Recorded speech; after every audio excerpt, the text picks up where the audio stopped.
नमस्कार साथियों, जय हिंद साथियों। आप जुड़ चुके हो SBS क्लासेस के साथ। मैं हूं जयवीर गढ़वाल। आज हम रीट के बारे में बात करने वाले हैं कि रीट में यानी 2021 प्रमाण पत्र अब मान्य होने वाला या नहीं होने वाला है। 2025 जो एग्ज़ाम है इसमें कैटेगरी वाइज कितने नंबर लेने होंगे तो आपका प्रमाण पत्र मिलेगा आपको, यानी आप रेट के लिए पात्र होंगे। और सिलेबस से संबंधित पूरी जानकारी हम जानेंगे इस वीडियो में, तो इस वीडियो के लास्ट तक आप बने रहें। चलो सबसे पहले हम एग्ज़ाम की तारीख की बात कर लेते हैं। आवेदन फॉर्म 16/12 से स्टार्ट हो चुके हैं। अंतिम दिनांक 15/1/2025 तक ये भरे जाएंगे, यानी चालान तारीख भी यही है 16/12/2024 से 15/1/2025 रहने वाली है। और वेबसाइट से मतलब प्रवेश पत्र डाउनलोड 19/2/2025 को हो जाएंगे। संभावित तिथि है 27/2/2025 को। और एग्ज़ाम की समाना समय है इन दो पारी में 10 से 12:30 बजे और 3 से 5:30 बजे तक। और अभ्यर्थी को 2 घंटे पहले परीक्षा केंद्र पर पहुंचना होगा। चलिए हम जो मोस्ट इम्पोर्टेंट बात है वो कर लेते हैं। सबसे पहले का है कि रीट 2021 प्रमाण पत्र 2 नवंबर 2021 को जारी प्रमाण पत्र अब अवैध हो चुका है। केवल 3 वर्ष तक ही वैध थे, यानी पहले था वो 3 वर्ष के लिए 2021-22 वाला है ना, वो 3 वर्ष के लिए वैध था जो अब अवैध हो चुका है। उसके बाद रीट 2022 प्रमाण पत्र 29 सितंबर 2022 को जारी प्रमाण पत्र आजीवन वैध है यदि आपने उसमें न्यूनतम अंक अर्जित किए हैं, यानी आपने 2022 वाले में रीट के अंदर अर्जित अंक कर लिए हैं तो आजीवन आपके लिए वैध है। प्रमाण पत्र के निर्देश में पहला पॉइंट अंग्रेजी में लिखा है लाइफ टाइम वैलिडिटी, अच्छे से चेक कर लेवे। यह लिखा हुआ है तो आपको एग्ज़ाम देना ज़रूरी नहीं है पात्रता परीक्षा का, आपके पास पात्रता परीक्षा है, लेकिन मेरे हिसाब से आपको एग्ज़ाम देना चाहिए। दूसरी बात, जिनके 2022 वाली पात्रता रिजल्ट के बाद डिग्री का रिजल्ट आया था तो पात्रता मान्य है या नहीं होगी उसकी, इसका कहीं 2024 की विज्ञप्ति में उल्लेख नहीं दिया गया। आपको खुद को संवेग के आधार पर ये आपको निर्णय करना होगा कि मैं ये एग्ज़ाम दोबारा दूं या ये एग्ज़ाम ना दूं दोबारा। चलिए हम बात कर लेते हैं रीट 2024 के लिए न्यूनतम उत्तीर्णांक, यानी कम से कम कितने नंबर हो तो आपको पात्रता मिल जाएगी। 16/12/2020 के अनुसार अग्रांकित श्रेणी है तो न्यूनतम पात्रता अंक का निर्धारण निम्न प्रकार से किया गया है।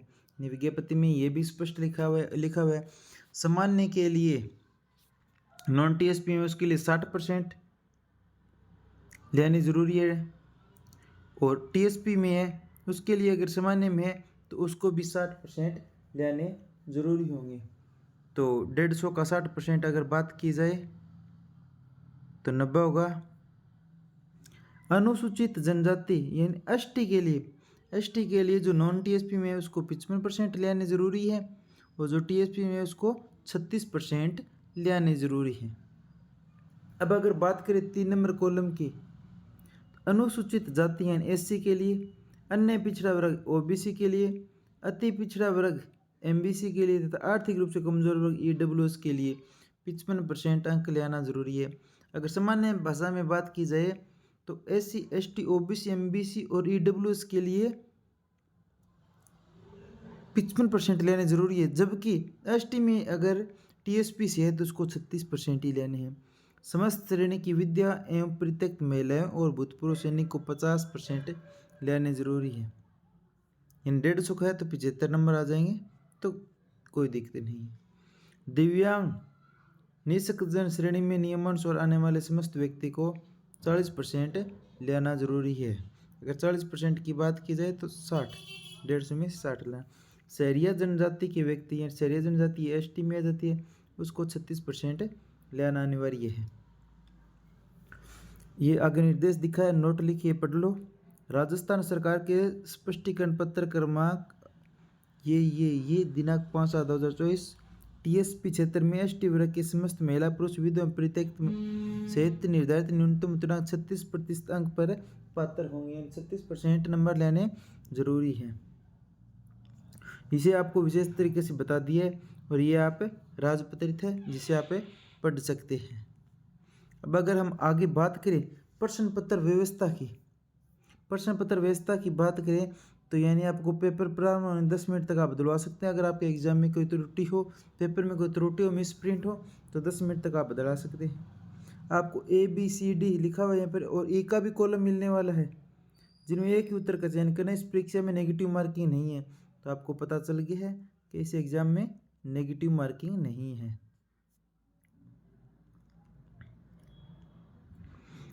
इसके बाद यह 3 नंबर कॉलम में प्रश्न पत्र पुस्तिका में 150 प्रश्न होंगे। खंडवार प्रश्नों की संख्या से 4 के अनुसार होगी, प्रत्येक एक अंक निर्धारित है, यानी अलग अलग खंड होंगे। फर्स्ट लेवल के अंदर 5 खंड होंगे, सेकंड लेवल के लिए अंदर 4 खंड होंगे। उनके अनुसार इसके प्रश्न का क्रमांक बांटा जाएगा, उसी आधार पर प्रश्न के नंबर दिए जाएंगे। ये देखो यहाँ पर दिया हुआ ना डी में, लेवल 1 की प्रश्न पत्र पुस्तिका उनसे 4.1 5 खंडों में विभाजित है तथा सभी खंड करना अनिवार्य है।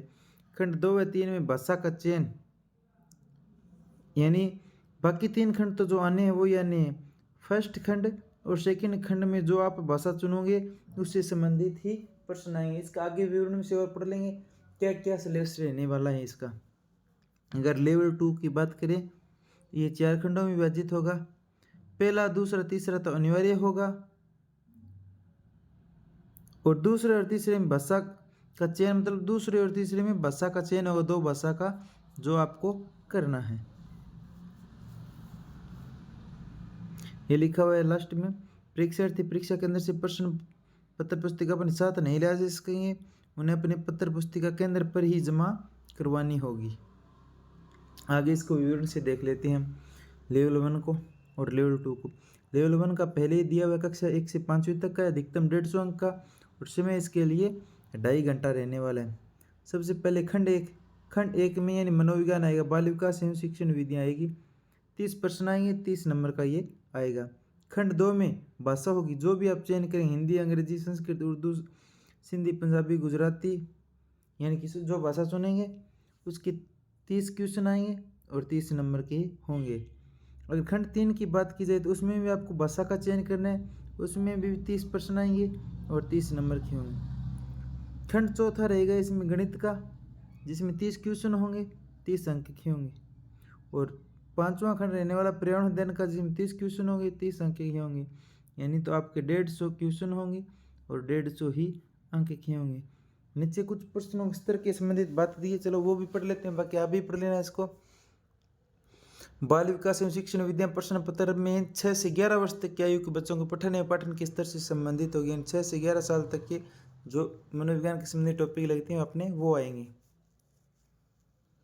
और इसमें लिखा है भाषा, फर्स्ट के प्रश्न पत्र में आवेदन भरते समय अंकित भाषा से संबंधित निपुणता की जांच है तो प्रश्न पूछे जाए, जैसे उसने आवेदन पत्र में दर्शाया, जो फर्स्ट भाषा दोगे उसमें निपुणता से संबंधित आपको प्रश्न पूछे जाने वाले हैं। 3 में लिखा है भाषा सेकंड का चयन आवेदन पत्र अंकित भाषा सूची में से किया जाना आवश्यक है, जिसे उसने आवेदन पत्र में दर्शाया है, किंतु यह भाषा फर्स्ट के रूप में चयनित भाषा से भिन्न होगी। इस प्रश्न पत्र में सेकंड भाषा सामान्य समझ, संप्रेषण तथा उसकी बोधन क्षमता पर प्रश्न पूछे जाएंगे। स्पष्ट लिखा है अगर जो आप पहली भाषा चुनोगे उसमें तो भाषा की निपुणता से संबंधित आपको प्रश्न पूछे जाएंगे, और जो सेकंड चुनोगे उसमें समझ, संप्रेषण तथा बोधन क्षमता के आधार पर प्रश्न पूछे जाएंगे। 4 नंबर पर लिखा है गणित तथा पर्यावरण अध्ययन विषय के प्रश्न पत्रों में संकल्पना, समस्या निवारण क्षमता तथा विषय के अध्यापन कौशल संबंधित प्रश्न पूछे जाएंगे। 5 नंबर लिखा है बहुविकल्प प्रश्नों का मापदंड कक्षा 1 से 5 तक के राज्य सरकार द्वारा निर्धारित शिक्षण सत्र 2024-25 के पाठ्यक्रम में विषय वस्तु के आधार पर होगा, लेकिन प्रश्नों का कठिनाई स्तर सेकेंडरी तक यानी 10वीं क्लास तक का होगा। और 6 में लिखा है प्रश्न पत्र हिंदी और अंग्रेजी दोनों माध्यम में होगा। चलिए हम सेकंड लेवल के लिए भी अब देख लेते हैं। सेकंड लेवल में यानी कक्षा 6 से 8 तक होगा, अंक 150 होगा, समय 20 का भी 2.5 घंटा होगा। अगर खंड 1 की बात की जाए तो खंड 1 में बाल विकास एवं शिक्षण में 30 क्वेश्चन आएंगे, 30 नंबर का होने वाला है। अगर सेकंड की बात की जाए तो आपको भाषा का चुनना है, जो भी भाषा चुनोगे इसके 30 क्वेश्चन आएंगे और 30 अंक के होंगे। खंड 3 में भी आपको भाषा चुनना है, उस भाषा के 30 क्वेश्चन आएंगे और 30 अंक के होंगे। खंड 4 गौर से देखो भी, क्योंकि ये साइंस, मैथ और SST के लिए है। गणित एवं विज्ञान के शिक्षक हेतु यानी 60 बहुविकल्पीय प्रश्न आएंगे और 60 ही अंक के होंगे। सामाजिक अध्ययन वालों में सामाजिक अध्ययन के लिए 60 क्वेश्चन आएंगे और 60 ही अंक के। इनके अलावा अगर अन्य संबंधित विषय तो उससे संबंधित 60 प्रश्न आएंगे और 60 ही अंक के होंगे। यानी 30 ये 30 हो गए, फिर 30 हो गए, ये वाले भी 30 हो गए और ये 60 हो गए। टोटल 150 क्वेश्चन हो गए, 150 नंबर के होंगे। इसके लिए क्या दिशा निर्देश रहने वाला है, चलिए देख लेते हैं।